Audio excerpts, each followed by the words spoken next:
Hi friends, আমি Debkumar. Welcome back to my YouTube channel. আজকে আমরা এসেছি বিরসিপুরের মঙ্গরাজপুর নামক একটি গ্রামে। সাথে আমার রয়েছে ওয়াইফ মন্দিরা। এবং আমরা পিসিবাড়িতে বেড়াতে এসে একটা দামোদর নদী দেখতে পেলাম। দামোদর নদীটা দেখো, তোমাদেরকে একটু দেখাই। এবং পেছনে রয়েছে বিশাল বড় ইটভাটা, এবং সেটা আমরা ঘুরতে ঘুরতে দেখতে পাই।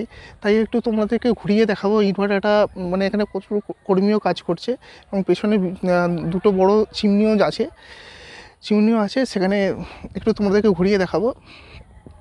দেন আর আর একটু তোমরা আমার সাথে থাকো আর একটু সাপোর্ট করো। ভিডিওটা কেমন লাগলো সেটাও তোমরা আমাকে জানিও।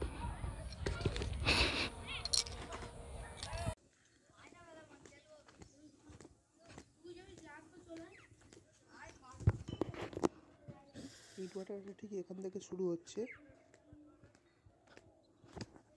তোমরা সবাই দেখো, এই দেখুন ইটগুলো কিন্তু সুন্দর করে সাজানো হয়েছে লাইন বাই লাইন।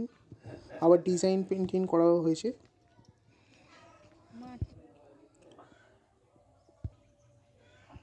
ভালোই লাগছে এই ইটগুলো, থাকে বেশ ভালো সাজানো হয়েছে, খুব দারুণ সুন্দর লাগছে। ওই যে ওখানে দুটো চিমনি দেখা যাচ্ছে, চিমনিগুলো দিয়ে আগুন মানে ধোঁয়া বেরোয় আর কি বলতে গেলে। খুব সুন্দর মনোরম প্রকৃতির দৃশ্য এখানে দেখানো যাচ্ছে। চিমনি থেকে ওই তো ধোঁয়া বেরোচ্ছে, একটু আগেই তোমাদের বললাম।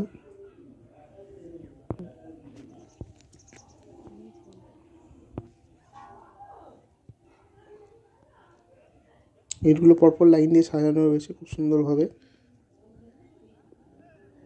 বালি দিয়ে স্টেপ বাই স্টেপ রাখা আছে, কী ব্যাপারটা এটা জানি না। আমার তো মনে হয় ইটগুলো ওইভাবেই রাখতে হয় বালির ওপর, আমার তত সেটাই মনে হচ্ছে। আশেপাশে অনেক কর্মী কাজ করছে, প্রত্যেকের মধ্যে সবাই একটা ব্যস্ত মধ্যে রয়েছে।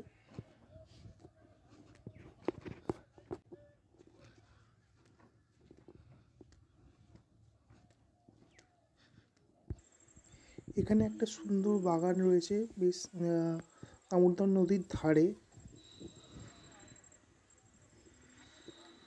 একটা বালিচর রয়েছে। এই নদীটা অনেক দীর্ঘ, দামোদর নদী অনেকটা দীর্ঘ। ওপারটাও ঠিক দেখা যাচ্ছে, অনেকটা লম্বাই নদী।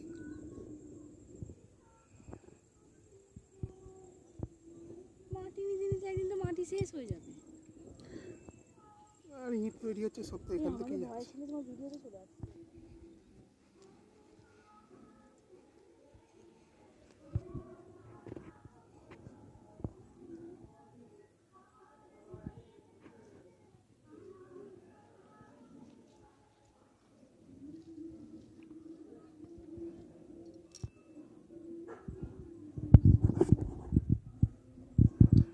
ইটভাটার সমস্ত কর্মীরা এখানে সবাই কাজ করতে সবাই ব্যস্ত আছে।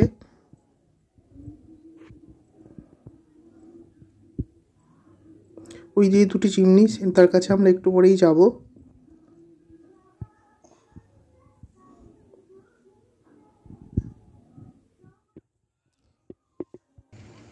এই যে সেই চিমনি, এটা একটু জুম করে দেখাচ্ছি, তাই জন্যই দেখতে পাচ্ছ। আর কিন্তু এখনও ওই যে চিমনির কাছে আমরা যাইনি। এবার আস্তে আস্তে ওই চিমনিটার দিকে এগিয়ে যাব। দুটো চিমনি রয়েছে পরপর, কিন্তু আমরা ওই একটা চিমনি অন্তত যেতে পারবো, কিন্তু পরেরটা আমরা যেতে পারবো না, পরেরটা অন্য রাস্তা দিয়ে যেতে হবে। তাই চিমনিটা ভালো করে দেখে নাও। এই যে চিমনি, আর পাশে একটা জেসিবি দাঁড় করানো আছে।